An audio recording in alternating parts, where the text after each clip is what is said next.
El artista recrea emociones.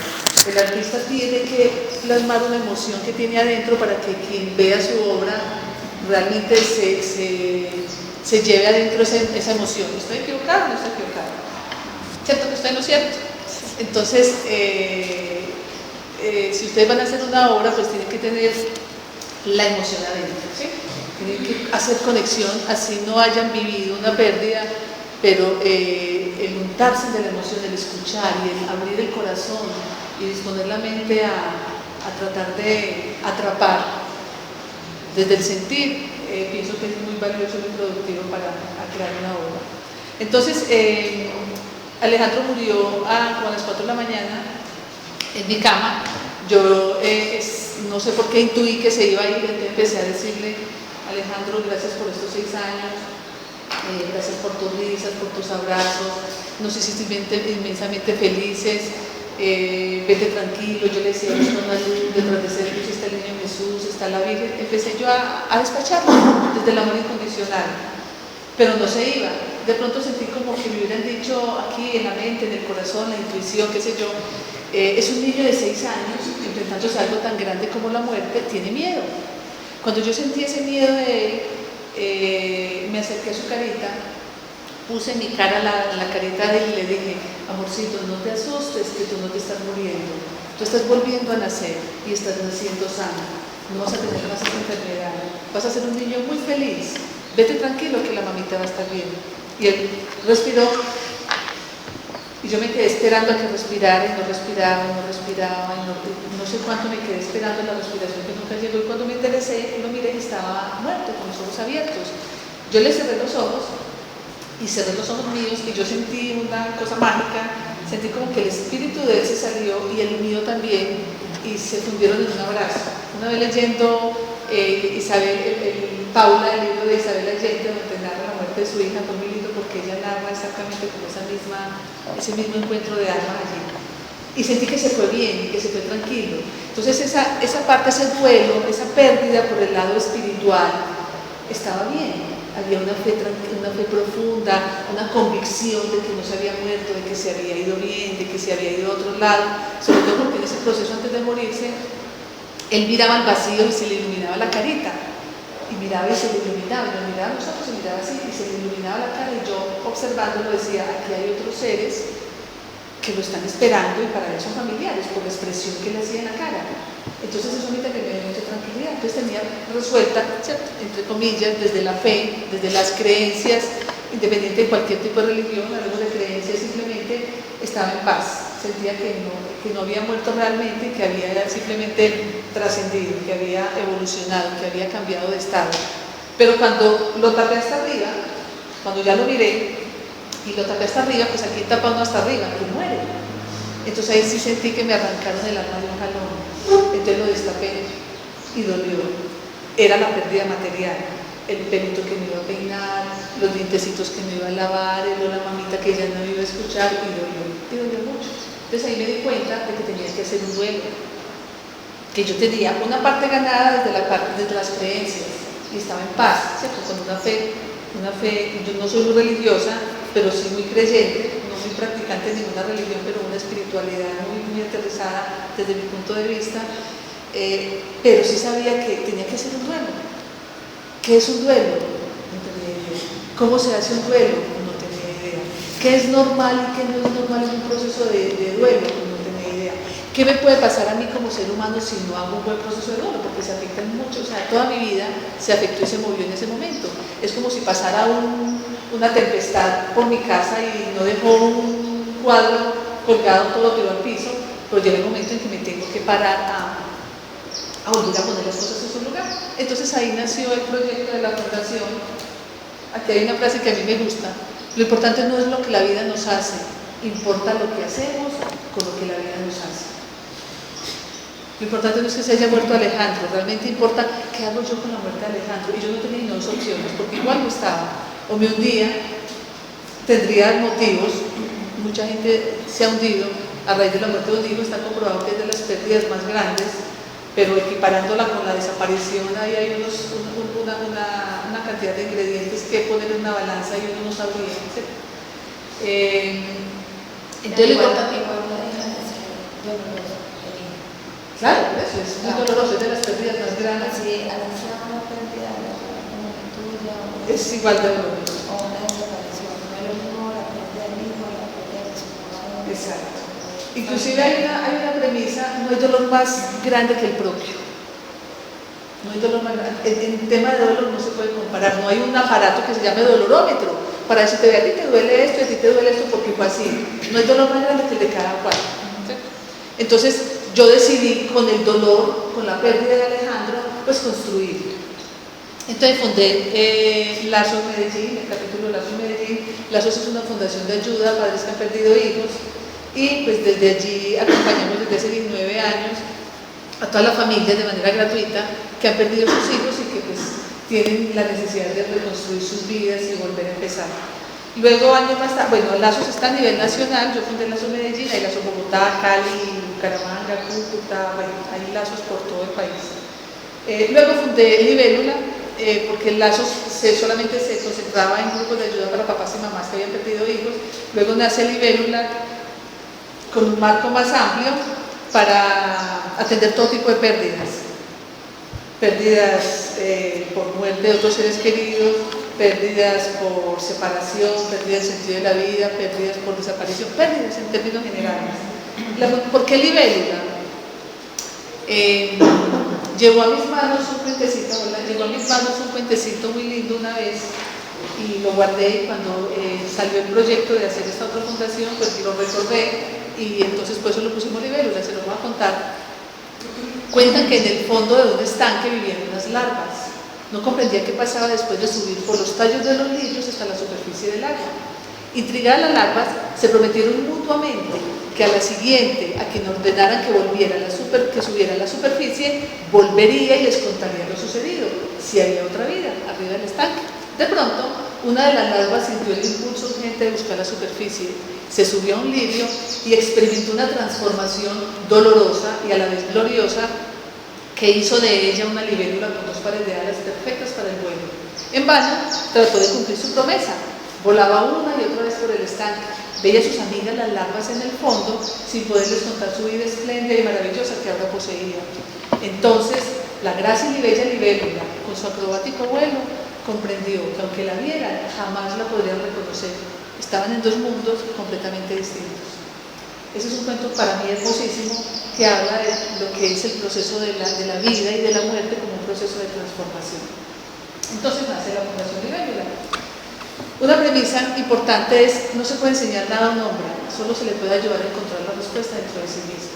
Pues digo yo, no vengo a darles cátedra de nada, solamente vengo a tocarles el corazón para que despierten emociones, para que se sensibilicen con el tema independiente de que lo hayan vivido o no, para que en ese corazón y en esa fábrica de emociones que somos nosotros se prenda un bombillito y se haga un clic para que le empiecen a dar rienda suelta al tema de la pérdida. Porque realmente la pérdida del ser humano causa efectos devastadores, cualquier pérdida. Me imagino que les ha pasado la pérdida del novio, mueve, la pérdida de la pareja, ¿sí? Hasta a veces la pérdida del celular, si es de alta gama y tenía una cantidad de cosas allí, nos mueven, nos sacuden. La pérdida de la mascota. Mi hija acaba de perder a su mascota de 15 años, una perrita que creció con ellas y estamos todavía, esto pasa un mes y todavía estamos en ese proceso de duelo.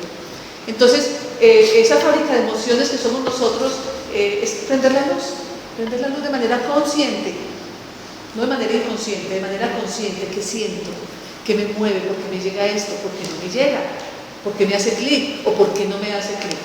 Vamos, está bien. Entonces, hoy vamos por este ratito a aprender el bombillo de la fábrica de emociones. Que cada cosita que pase aquí, que escuchen cómo me llega y cómo realmente la recibo desde el sentir, no desde el escuchar y dejar pasar derecho, no, desde el sentir. Hay una premisa que no se ve, que la voy a decir también: todo puede ser hurtado del ser humano menos una cosa, su libertad para escoger una actitud frente a cualquier situación. No sé si han leído a Víctor Frank, es el creador de la logoterapia. Víctor Frank estuvo 3 años en un campo de concentración y su motor para salir de allí fue la actitud frente a cómo comportarse en ese campo de concentración. Y la logoterapia precisamente habla de eso, de cuál es la actitud que yo puedo asumir frente a eso. antes de poner este videito, que lo vamos a poner aquí, es más casi que audio porque pues es muy bonito, yo lo recreé con unas imágenes, pero no nos hace lectura,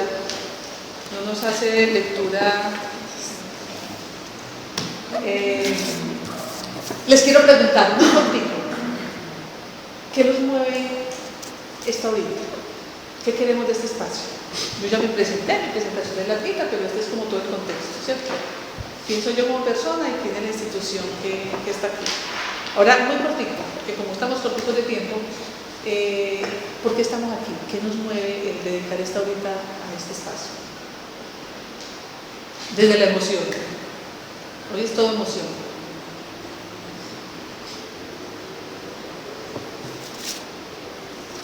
Lo que salga, puede decir nada, me llamaron y tocó. Bueno, yo estoy convocada acá hoy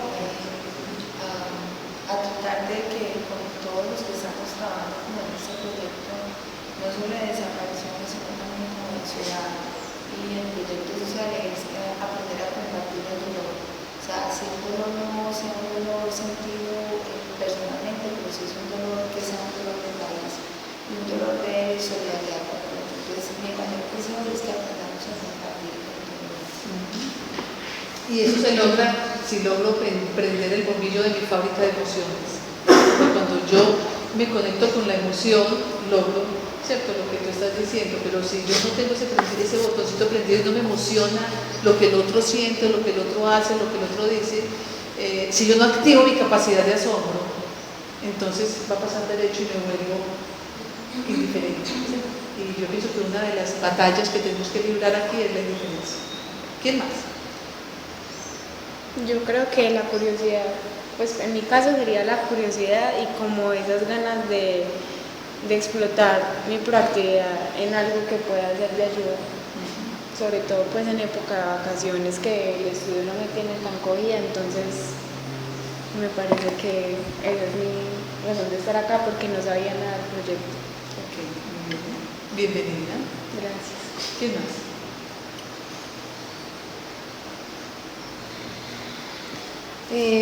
Yo creo que también se trata de cómo el territorio puede hablar como de una experiencia colectiva o de, digamos, de cómo compartir ese dolor y hacerlo parte de la vida cotidiana, sin ser pues como un drama de telenovela, sino algo pues que está construyendo una historia y un territorio muy específico que ha pasado como por situaciones muy particulares. ¿Alguien más? Bueno, en mi caso, yo trabajo mucho con situaciones sociales, entonces me interesa mucho el tema, pero a veces me desmotiva mucho ver a uno personas que como que está solo, algo que no hay nadie más que me interese. Y entonces estar acá me motiva desde el punto de vista porque son personas que de pronto estamos en el mismo que hacer y que somos varios, sentir que de pronto uno no está solo intentando cambiar cosas, ¿cierto? A mí se me fue muy soñado, muy cursi, pues que entre todos podemos cambiar algo, entre todos. Tranquila, que es la misma emoción que me ha acompañado desde hace 19 años, porque el tema del duelo es un tema que no le interesa a la gente, el tema de la muerte menos, ¿cierto? Nos interesa más vida, muerte no, y el tema del duelo cuando de pronto se toca como una enfermedad psicológica, y el duelo no es una enfermedad psicológica, una persona no necesita un psicólogo para hacer un proceso de duelo, pero sí necesita información. Entonces, claro, el duelo se toma de enfermedad psicológica, pues bueno, pero es que el duelo es un proceso natural, ¿cierto? Es un proceso natural en la vida del ser humano. Entonces, me he sentido siempre muy sola, pero entendí que no hay problema, que desde que esté haciendo yo lo que me gusta y estoy convencida, pues poquito a poco las semillas que uno va sembrando van dando su fruto, así que no te desanimes. ¿Labor masculina o seguimos? Bueno, no sé, a mí me incentiva mucho también pues como compartir con la colectividad y pues como aportar un poco como a la ciudad donde estamos viviendo y que es un territorio que pues que alumbra como un poco todo esto del duelo. Entonces Pues es como la motivación. Ok. Bueno, vamos a conectarnos un poquito con la emoción.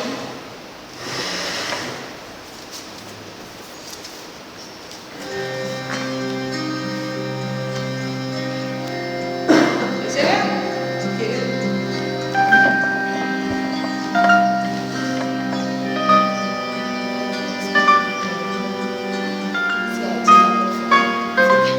Tú lo que hagas.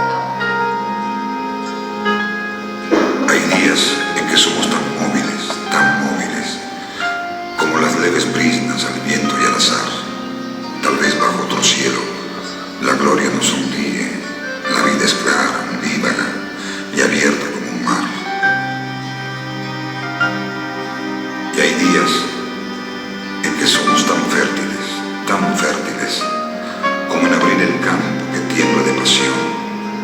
Bajo el influjo próvido de espirituales lluvias, el alma está brotando florestas de ilusión. Y hay días en que somos tan plácidos,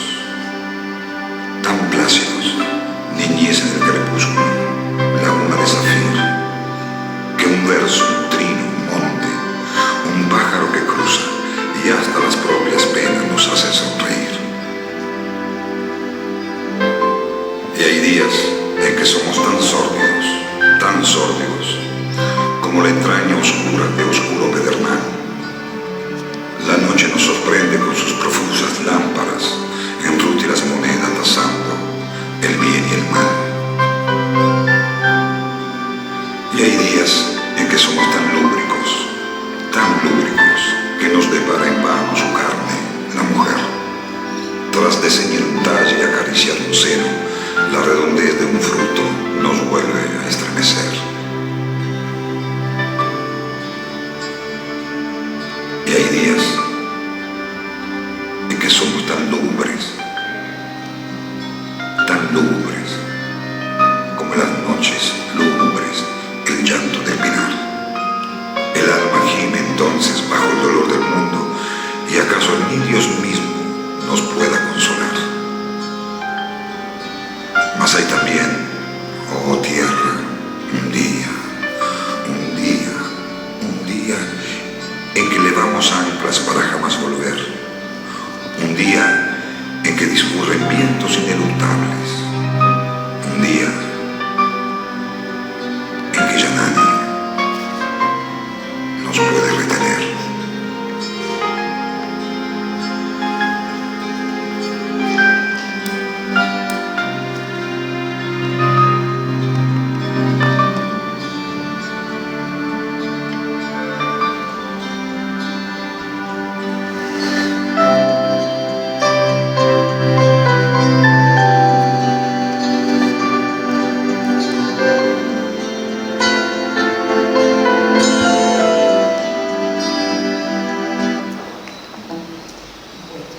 Se prendieron emociones.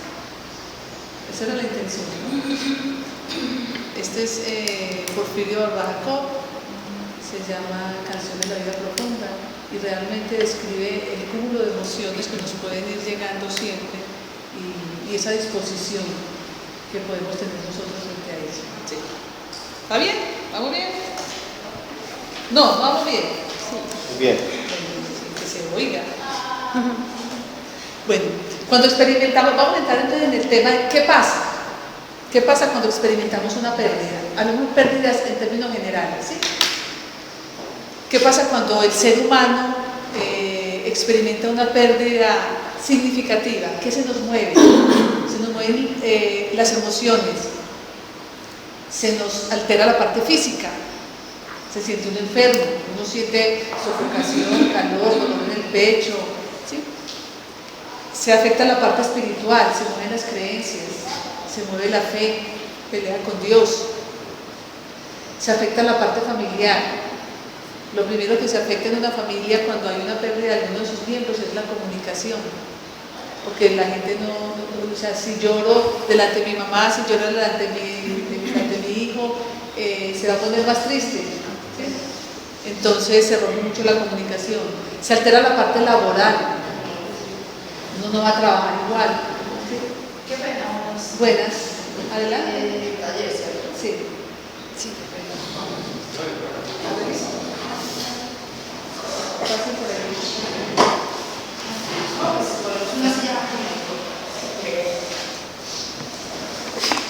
Se afecta la parte social. Ya uno no quiere relacionarse igual con todo el mundo, siente uno que no cabe en el grupo de amigos por el estado único en el que se está. Entonces es el símil que les hacía yo ahora, es como si pasó una tormenta por mi vida y nada quedó en su lugar, nada quedó en su lugar. Entonces llegará el momento en que yo tengo que empezar a hacerme cargo de restablecer todos estos ámbitos, todas estas situaciones de mi vida. Pero también hay quien las deja todas en el piso. Todas conocemos personas que han tenido una pérdida significativa y hasta ahí llegaron.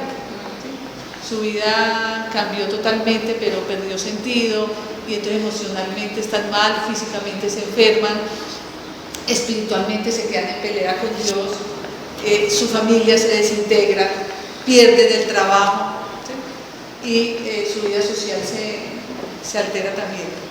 Entonces eso es una respuesta natural, ¿sí?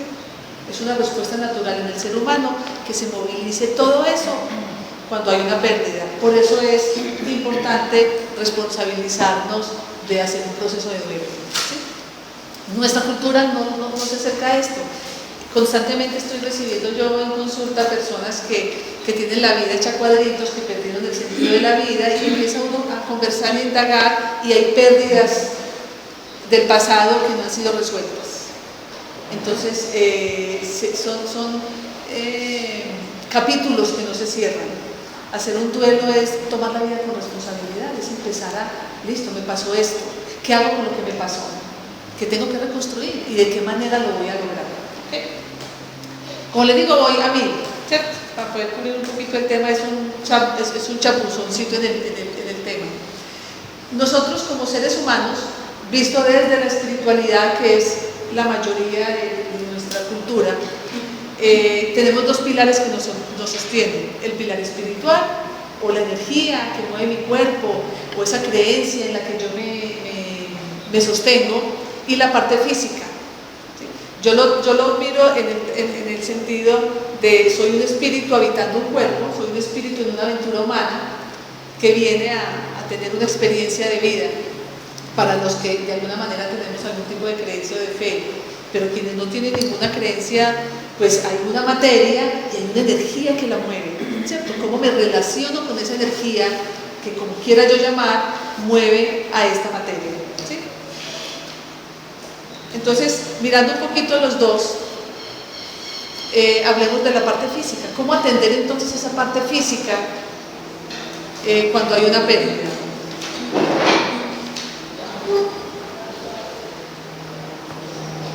Fortalecernos físicamente, ¿desde qué? Desde el pensamiento. Yo soy el resultado de lo que pienso.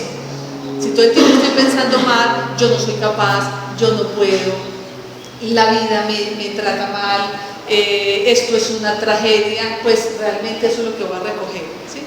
Desde el autocuidado, desde no esperar que los demás hagan por mí, desde caminar, recibir el sol, hacer contacto con la vida, desde asumir una actitud positiva y propositiva y de querer salir adelante, y desde el manejo de las emociones. Esa es nuestra responsabilidad cuando tenemos una pérdida. Cuidar nuestros pensamientos, autocuidarnos, fijarnos y estar conectados con una actitud más positiva frente a la vida y ser conscientes de las emociones. ¿Qué emociones llegan a mí cuando tengo una pérdida? Creo que esa es la materia prima para realmente hacer un buen proceso de duelo. ¿Cómo me relaciono con las emociones? Y generalmente viene una emoción, cuando hay algún caso de desaparición, por ejemplo, la emoción más recurrente es la rabia y la injusticia, el sentido de injusticia, me estoy siendo maltratado. Entonces, generalmente, ocurre mucho que la gente dice, no tengas rabia, ¿cierto? Tratan de menguar esa rabia cuando la rabia es tan natural, es un sentimiento, es una emoción que tengo que recibir. Entonces, la tarea con las emociones es recibirla, abrazarla, sentirla, no rotularla. Yo recibo mi emoción, la abrazo, la siento, la proceso y la dejo ir. Ahorita voy a pasar por aquí rápido. Estos son como los tipsitos en un proceso de duelo, ¿ok? Como les digo, esto es un tema largo, pero sí se los quiero dejar para que vayan, por lo menos, desde la conexión con la emoción, teniendo claro qué le está pasando a una persona que tienen al frente, que ha tenido una pérdida significativa. Todo eso que se le está moviendo adentro. Y uno cree que simplemente está muy triste porque perdió, ¿no?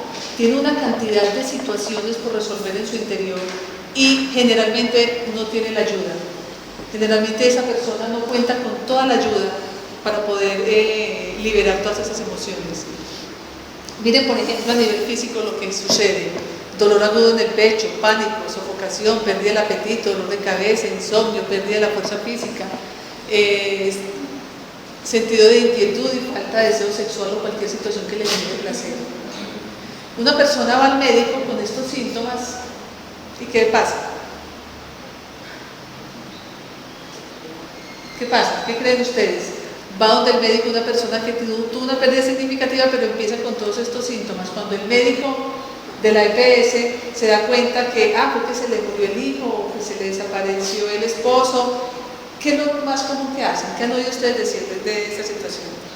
Depresión. Sí, lo diagnostica como posible depresión. ¿Y qué le medica? Le pongo un acetaminofén. No, ojalá,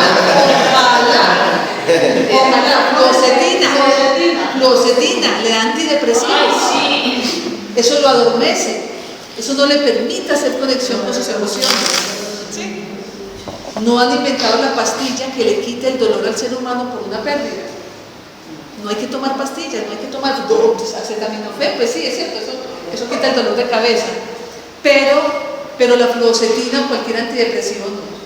La fluoxetina cuando de pronto, o sea, que es una depresión, cuando llega una persona a consultar que toda su vida es perfecta, que no ha perdido nada y no tiene ganas de vivir, no le encuentra sentido a la vida, llora todo el tiempo.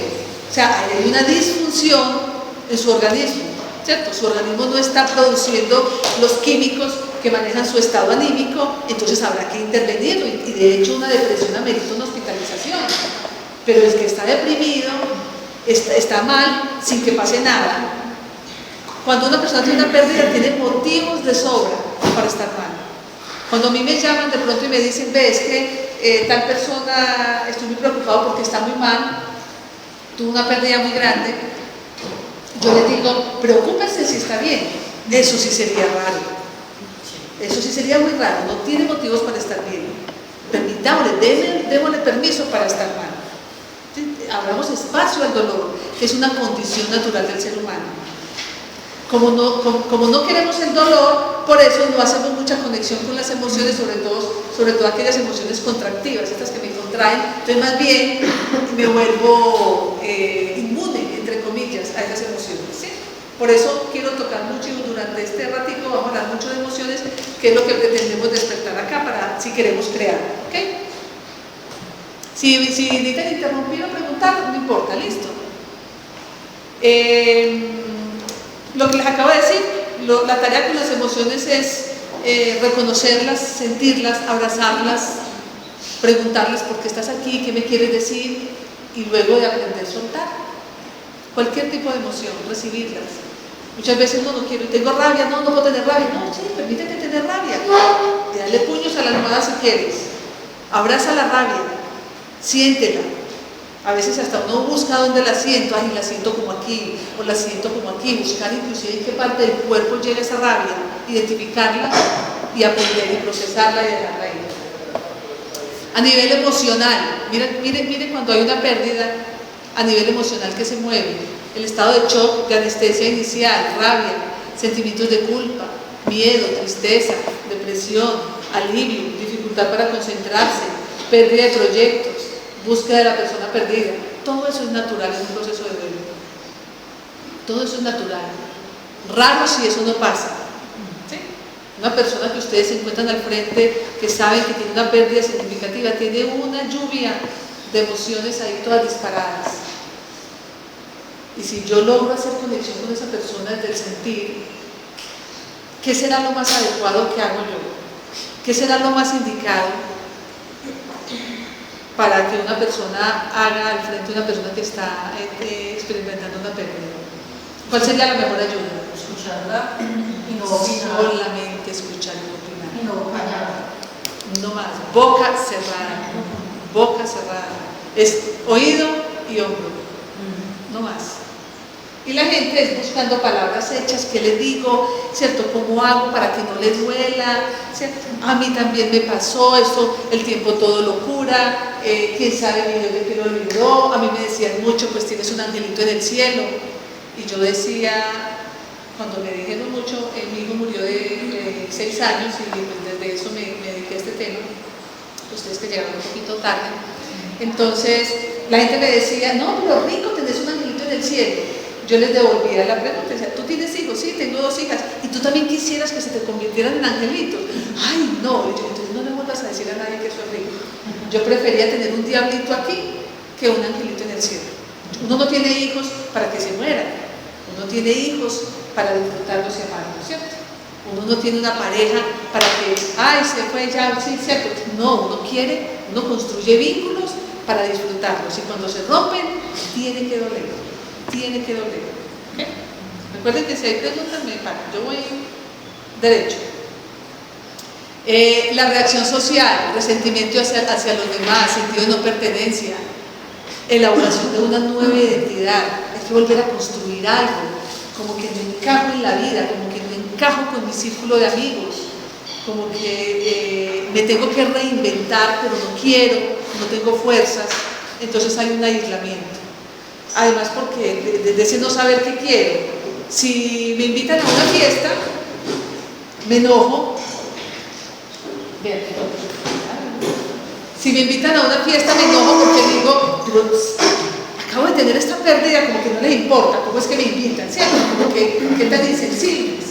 Pero si no me invitan, también me enojo. Claro, es que yo ya no pertenezco, es que yo ya no soy buena compañía, entonces yo mismo no sé qué quiero. Entonces miren la situación tan complicada. Si yo mismo me la complico, pues más difícil es para el entorno social, porque no tenemos la información clara de cómo manejar y cómo acompañar de manera asertiva a esta persona.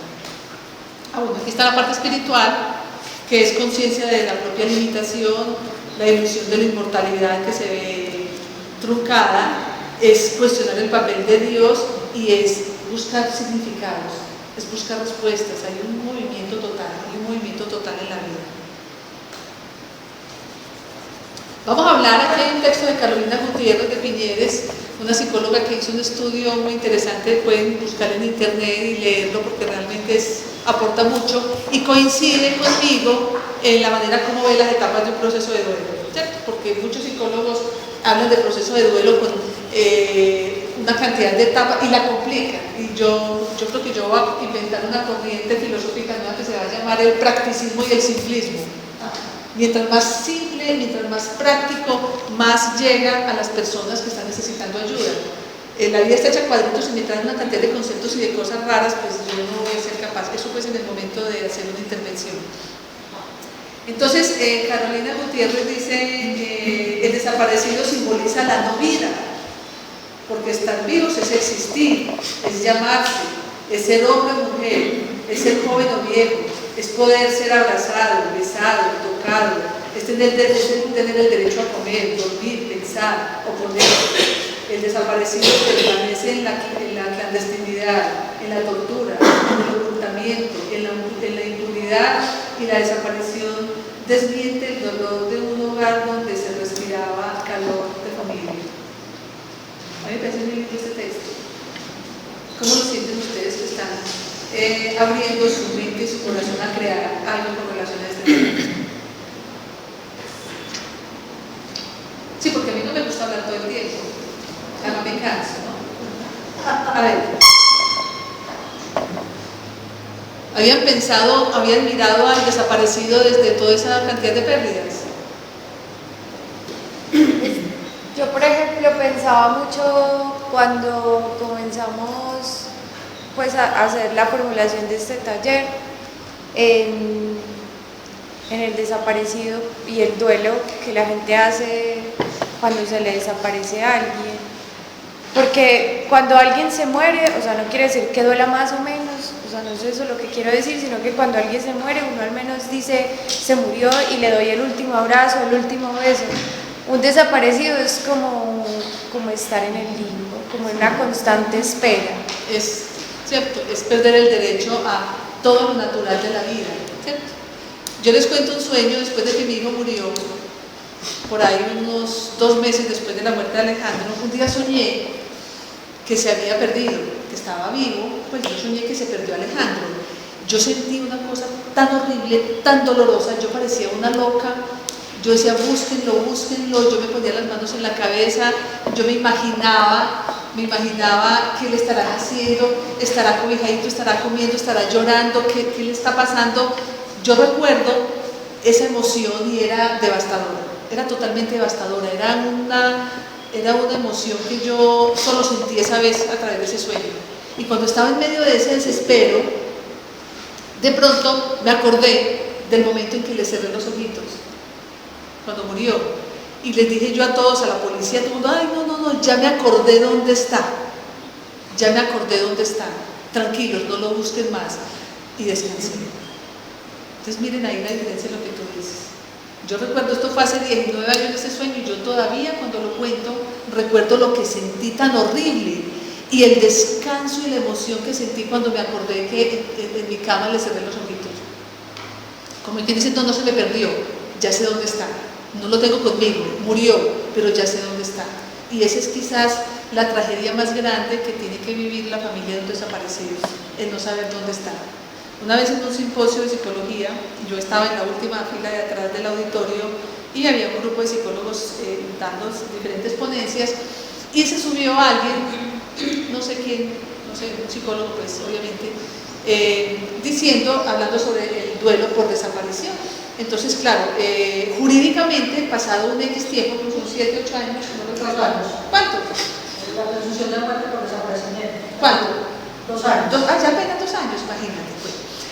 Jurídicamente hay un tiempo donde ya lo consideran muerto, ¿cierto? Entonces hay ya herencias, bienes y bueno, ¿cierto?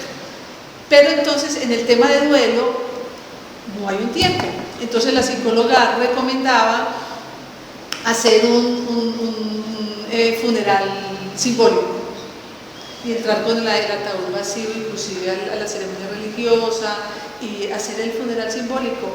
Y yo allá atrás en la última fila decía, no hay quien engañe el corazón de una persona. O sea, yo sé que no está ahí. O sea, por más ritual simbólico que yo haga, voy a tener que vivir el resto de mi vida con la incertidumbre de dónde está. ¿O ustedes creen que se puede engañar el corazón de una persona que pierde a un ser querido por desaparecer? ¿Qué creen ustedes? No, ya sí, bueno. Es que la función de los...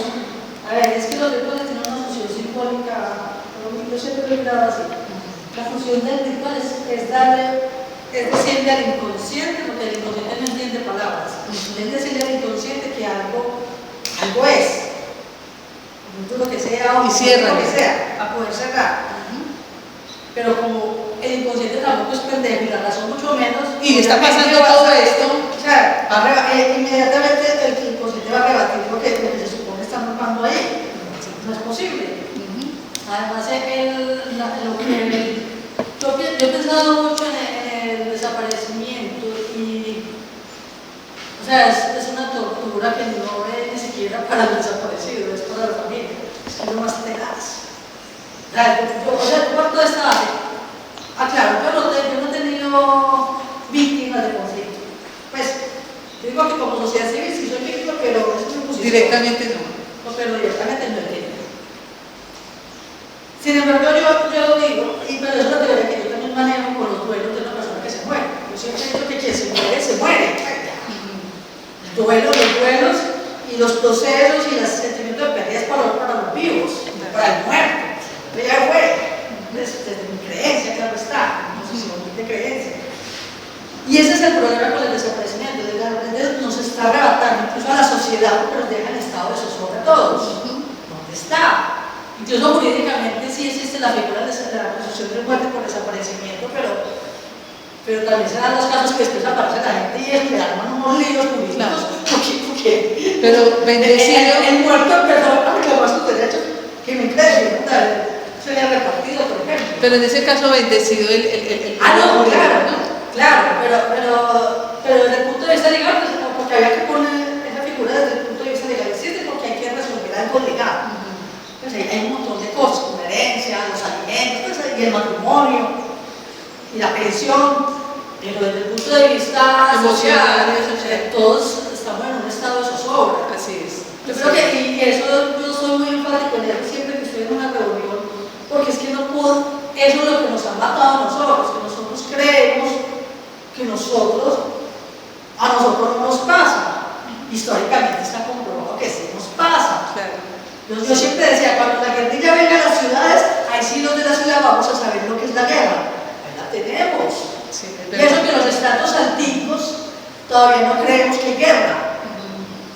Porque todavía entre comillas no nos ha tocado. Lo que pasa es que existe ese fenómeno de la indiferencia también, por eso desde el principio hemos planteado como objetivo en este ratito de conversar es activar la emoción para poder sentir lo que el otro siente y no ser indiferente.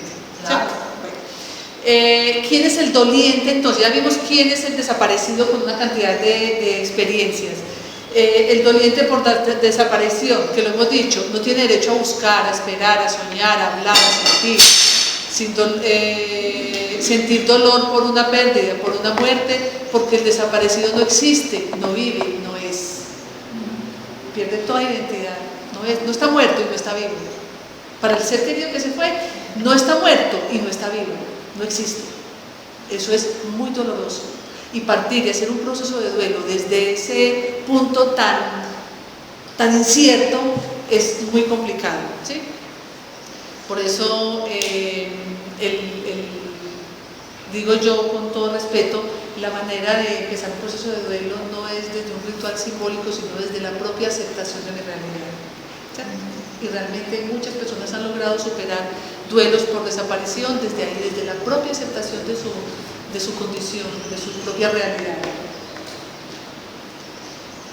Pero, Niveles de realidad. Pero eso simbólico también se ha vuelto algo muy en la necesidad de la persona. Yo no sé en la parte psicológica hasta qué punto sea necesario, pero yo pasa lo que pasa en el Atraco, lo que pasa en el Valle del Cauca, lo que pasa aquí en el Magdalena Medio, donde las familias han rescatado cuerpos de nenes de los ríos y los cuerpos pues, han vuelto sus cuerpos.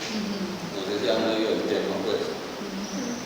Hay un cuento muy bonito de 2008 de un pueblo en el Atraco que rescata cuerpos, pedazos de cuerpo, ni siquiera un cuerpo entero del Atraco, y arman un cuerpo y le ponen sus nombres.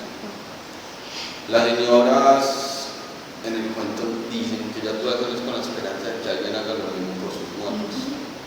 Les hacen mismo.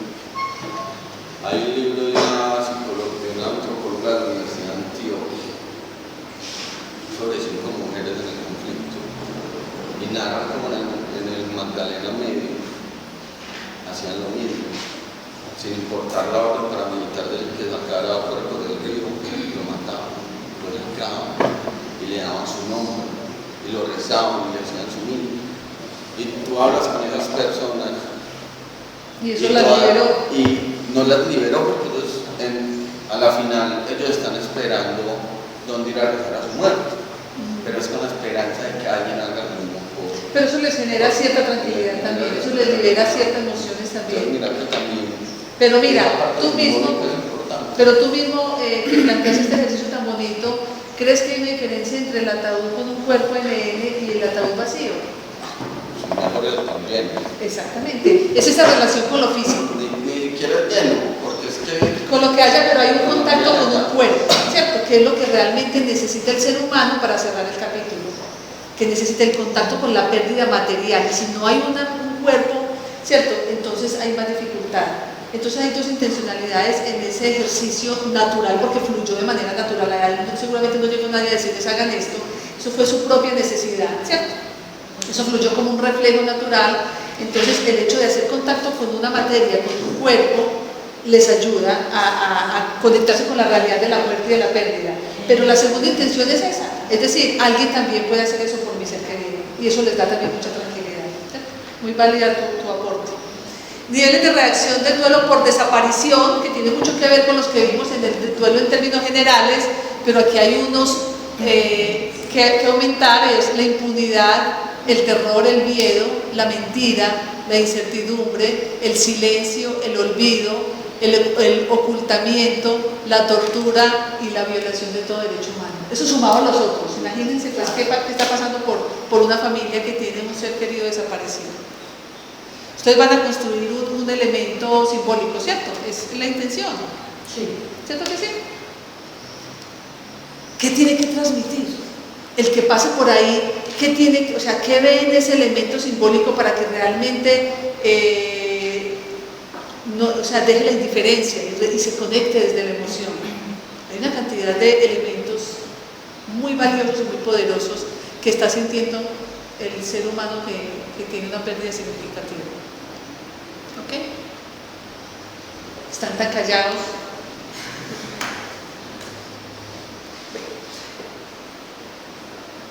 Hablemos de elaboración de duelo. ¿Qué es elaborar un duelo? Sencillo, práctico.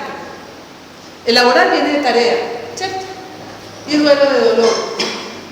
Elaborar un duelo es hacer una cantidad de tareas que tienen que ver con una pérdida que causa dolor, con una pérdida significativa. Elaboración, tarea, duelo, dolor. Una cantidad de tareas que se despliegan después de una pérdida significativa. El duelo es el proceso normal que le sigue a una pérdida de lo inmensamente querido. Eso es un duelo. Entonces, desde la gráfica simbólica, vamos a mirarlo así. Vamos por la vida. Bien, tranquilo, todo fluye, todo es perfecto. A veces la vida está como tan plana que uno va para adelante con sueños y proyectos, el camino se ve despejado y a uno se le olvida hasta mirar para atrás o para abajo, que hay otras personas, no, voy bien, todo fluye y todo va lindo por la vida, ¿ok? Y de pronto es como si alguien hubiera dejado atravesado en ese camino una vidriera. Eso fue el momento de la desaparición, el momento de la muerte, el momento del diagnóstico, ¿sí? Esa vidriera aparece y yo me doy contra ella y caigo al piso, mal. Caigo muy mal, eso fue un golpe fuerte. Esa es la primera etapa en un proceso de duelo. ¿Cómo queda uno después de recibir un golpe tan fuerte y caer al piso? En las caricaturas y los dibujos animados, ¿cómo los ponen? Pajaritos y estrellitas, ni más ni menos. Esa es la etapa de shock. Esta etapa dura, depende, yo no pongo nunca tiempo en los procesos de duelo. Aquí, estos 19 años de experiencia me han mostrado que más o menos en condiciones normales, esa etapa puede durar 3 meses, entre 1 y 3 meses, mientras como que me aterrizo. En esta primera etapa es normal sentir todo lo que hemos visto hasta hoy, es completamente normal.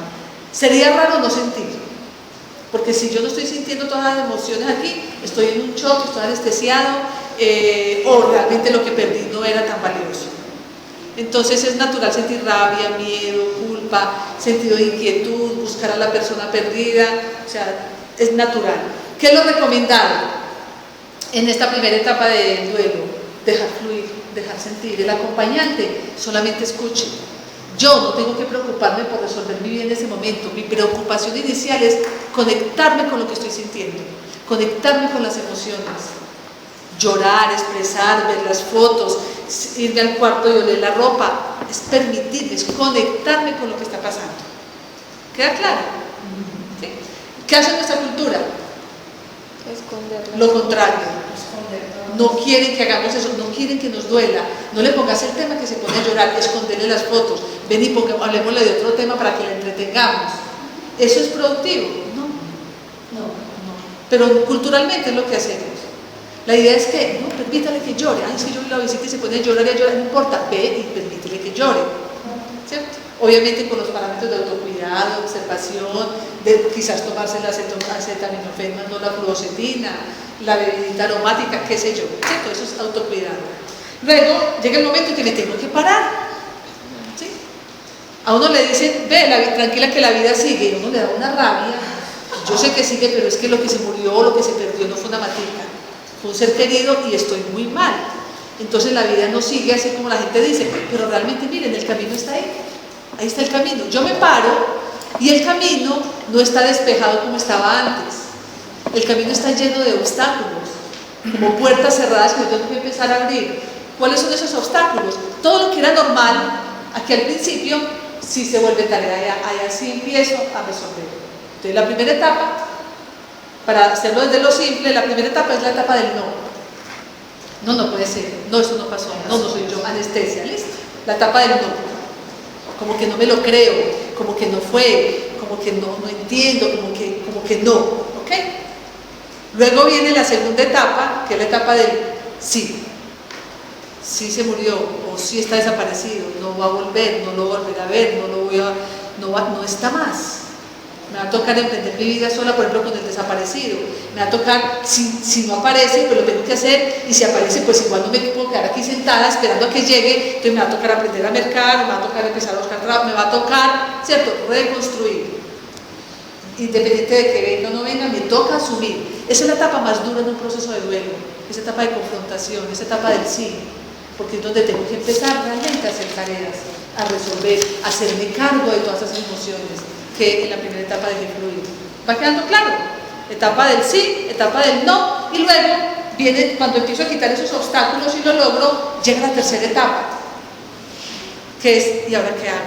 El restablecimiento, volver a vivir, volver a amar. Cuando yo logré limpiar el camino, cuando yo logré volver a levantar todo y ponerlo en su lugar, llega la primera etapa, la tercera etapa, que es cuando yo digo, bueno, sí, aprendí. Hay personas que han tenido la experiencia de desaparición de sus seres queridos, que ya hablan y dicen, no, yo ya entendí, lo extraño, tengo días en que siento cierta angustia, pero ahora mi vida ya logró fluir de nuevo, porque ha hecho un trabajo de conciencia, un trabajo de aceptación de su condición de familiar, de esposo o mamá de una persona desaparecida. ¿Cómo se llama cuando una persona pasa todas estas etapas? No hay un nombre, no puede explicar. Y sigue su vida y su vida ha seguido de una manera bien, tiene pues como actividades correctas. Pero supongamos que es la pérdida de un familiar. Yo digo, y lo ve en todas partes.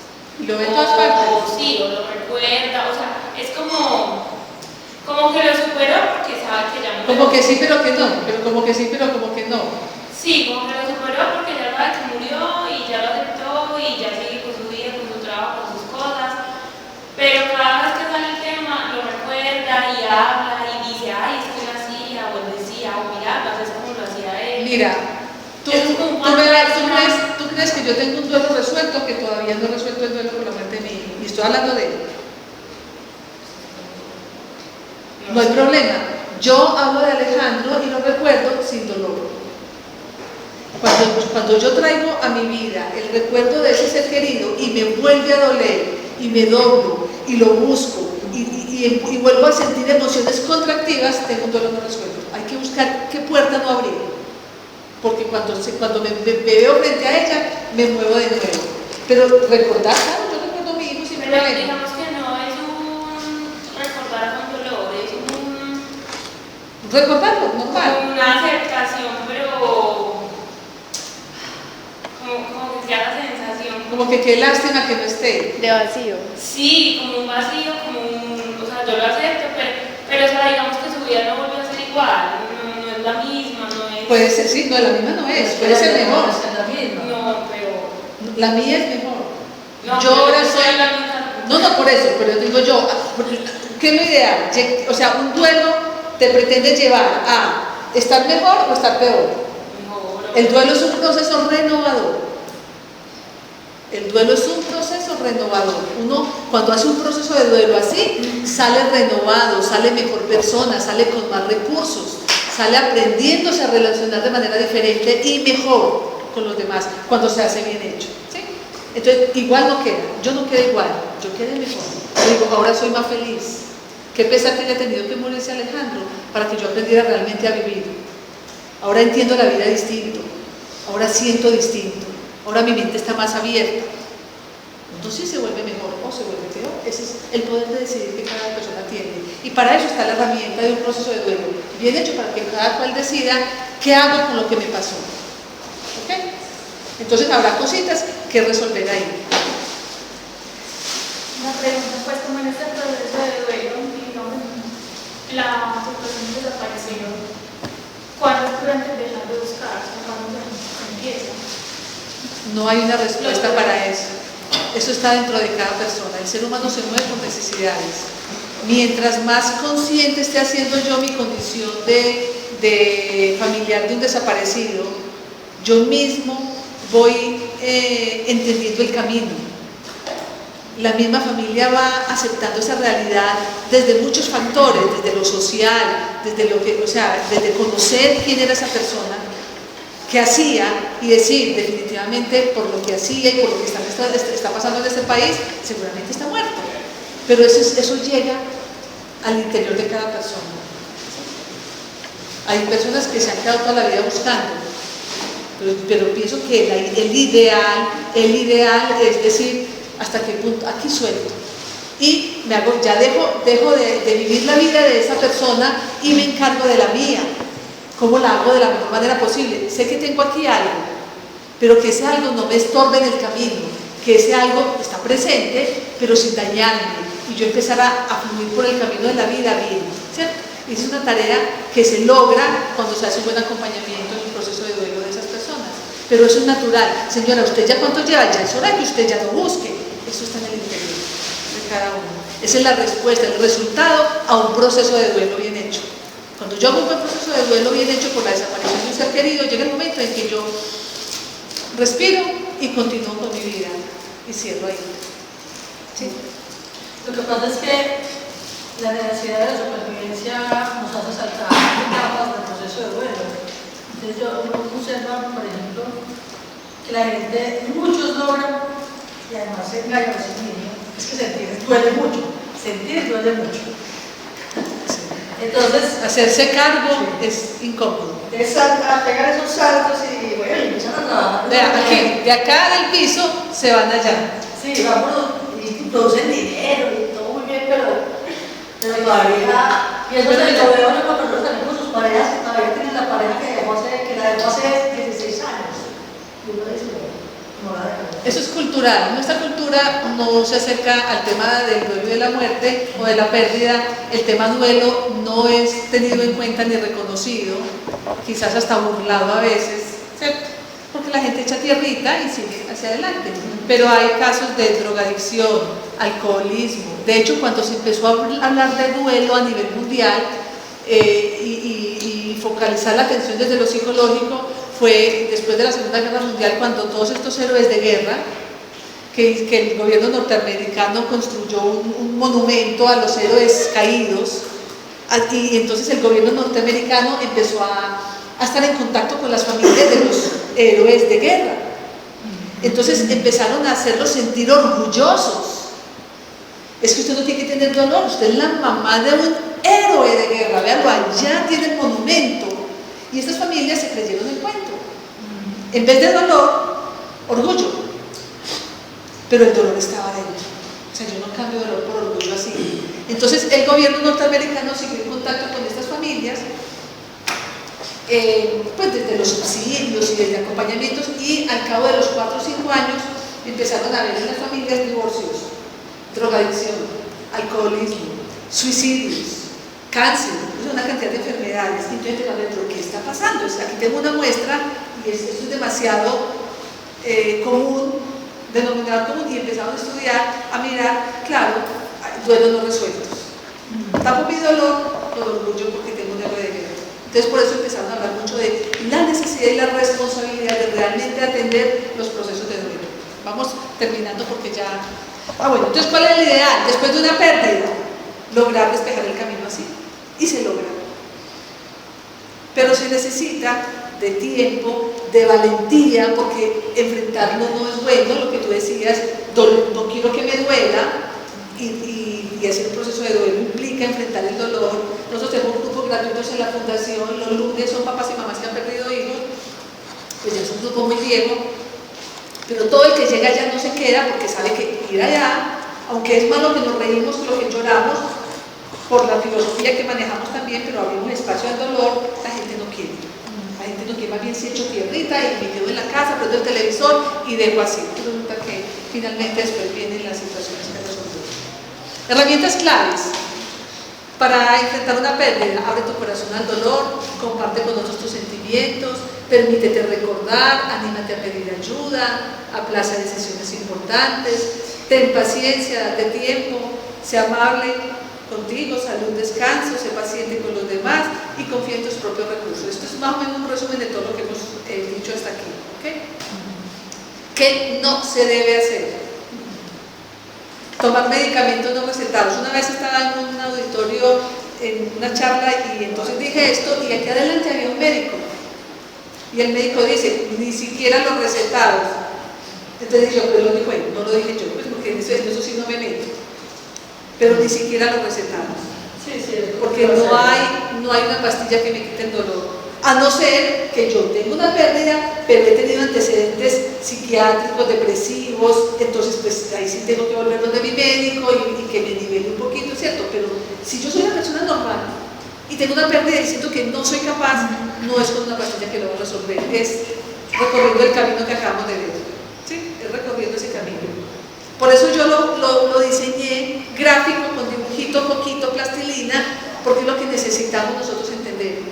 Poquito, plastilina, o sea, es empezar a abrir puertas, es empezar a enfrentar emociones y resolver todos esos conflictos que llegan a mi vida.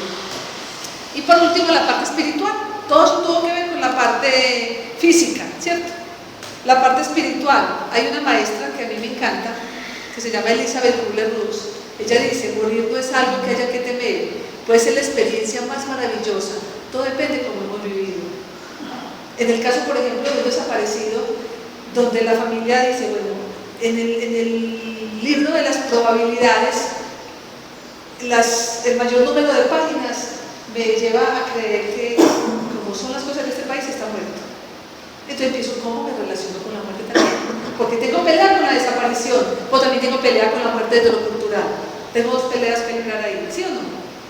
Tengo que pelear contra el hecho de que está desaparecido, pero si está muerto es una pelea adicional. Si yo empiezo a relacionarme distinto con la palabra muerte, entonces voy a tener una tarea menos y voy a ser capaz de, cuando consigo que está muerto, sentir paz y sentir tranquilidad, porque me relaciono bien con la muerte. ¿Queda entendido? Me choca tanto ir hacia la carrera, pero bueno. Preguntas también para despertar prender esta lucecita de las emociones en ustedes. Ustedes que van a crear una obra de arte que transmite emociones y que logre, porque el objetivo es que logre romper la impunidad, ¿no?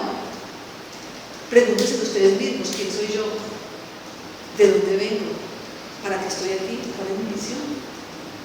Mírense al espejo y vean más allá de lo que el espejo refiere. Miren ese espejo y primero se dicen, ay, yo soy de divino, muy de divina, listo, quiéranse, pero después, miren más allá, quién soy yo realmente, porque esa tarea de mirarse al espejo y quererse es otro tema, pero es necesario en la vida, ¿no? Pero más allá de eso es, quién soy yo realmente, no no el vestido, no el personaje, este es mi personaje. Además del personaje que se llama Luz Beatriz, hay un ser esencial. ¿Quién soy yo? ¿Para qué estoy aquí? ¿Cuál es mi misión?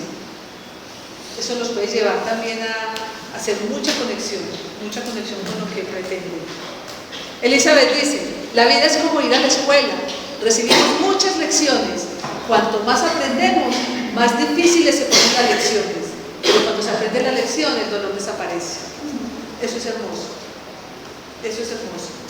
Cuando murió Alejandro, 2 años después nació María Clara, mi hija, y cuando María Clara tenía 3 añitos, también le diagnosticaron leucemia.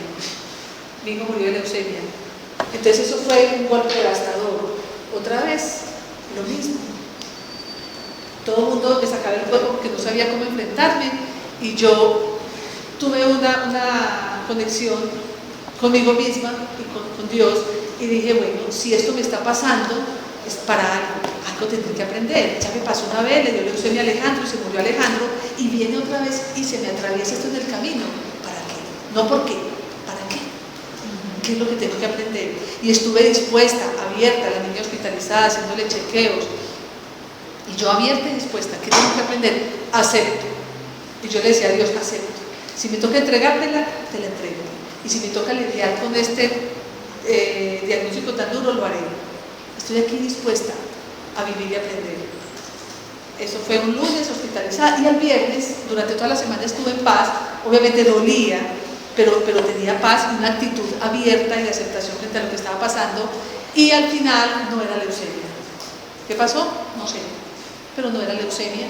Entonces aprendí después, tiempo después, leí esto y yo dije, sí, Elizabeth tiene razón. Venir a aprender duele, pero cuando uno aprende la lección, el dolor desaparece. Este es un video, no se los voy a poner, muy hermoso, pero como no tenemos audio, nunca había dado una charla tan amiga. Pero es eso, o sea, el objetivo es despertar emoción, que ustedes se den cuenta, uno, quién soy yo y cómo me relaciono realmente desde la emoción con lo que le pasa al otro. Pero para poder saber eso, tengo que mínimamente imaginarme o por haberlo leído, entender por qué situaciones está pasando la persona que tengo al frente, o la persona que va a ver esa obra, o la persona que tengo en mi vecindario o en mi familia. ¿Qué está pasando? ¿Qué le está pasando a una persona que tiene una pérdida significativa? ¿Cuál es mi relación con ella? ¿Y cuál es la relación? Es más fácil de lo que la gente piensa, porque todo el mundo quiere que mi relación con el doliente es cómo le quito el dolor. Y mi relación con el doliente no es cómo le quito el dolor, es cómo soy oído y hombros, cómo yo desde la emoción me conecto para poderlo ayudar. Yo no tengo que resolverse, yo simplemente me tengo que conectar, no tengo que ser indiferente, simplemente tengo que estar ahí. Que esa persona sienta que hay alguien que se conecta con mis emociones y que realmente está haciendo apoyo para mí desde la escucha y desde la compasión. Yo estoy segura que para las familias de los desaparecidos, si en nuestro medio hubiese menos indiferencia, tendrían menos dolor. Tendrían menos dolor. Un dolor compartido es un dolor diluido. Entonces, el trabajo aquí es no tanta indiferencia, es cómo yo me conecto, pero para eso tengo que sentir. Además de que tenemos una cultura de culpar a la víctima. Además, entre muchas. Así, hay quien sabe qué estaba haciendo, ¿cierto? Sí. Siempre justificando. Sí, no, es que yo pienso que es yo no soy psicólogo, no soy abogado, pero yo pienso que es una forma también de negación de la misma sociedad. Pero pasa también en la familia. Parte del proceso de dolor de la familia es la rabia. ¿Qué estarías haciendo que te pasó esto y ahora me quedé sola? Sí, hay mucha rabia y pelea con el desaparecido también, y es uno de los obstáculos que es recurrente. Es que yo me acuerdo de mi mamá que me regalaba que ya que usted. Pero pasó esto, es muy importante. Ya aprendí. Bueno, con una palabra, porque me tengo que volar, porque tengo que llegar a la estrella, caminar hasta los lejitos. Con una palabra, ¿qué nos llevamos de este espacio? Piensa en la palabra y lo voy a ir preguntando. Con una palabra, ¿quieres empezar tú? Una palabra. Trabajo. Trabajo. ¿Tú? Curiosidad. ¿Tú? No, alegría. Yo también, tranquila. ¿Tú? Conexión. ¿Tú? Inquietud. Sensibilización. ¿Tú?